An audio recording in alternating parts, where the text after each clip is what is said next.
Mama Rita kagum, Raffi Ahmad beri pengaruh positif untuk Nagita.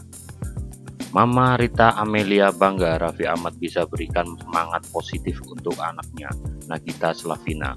Usia pernikahan Raffi Ahmad dan Nagita Slavina sekarang telah memasuki usia 8 tahun. Tak hanya keduanya yang berbahagia, pihak keluarga pun juga merasakan hal yang sama. Tak terkecuali Mama Rita, Ibunda Nagita Slavina. Meski rumah tangga anaknya tak selalu berjalan mulus, tetapi Mama Rita belak-belakan kalau ia senang sang putri menikah dengan Raffi Ahmad. Sebab sosok Raffi Ahmad adalah orang yang mampu membawa pengaruh positif untuk anaknya. Waktu sama Raffi, dia kan orangnya nggak mau diekspos. Si Gigi tuh orangnya sangat tertutup sebenarnya ya.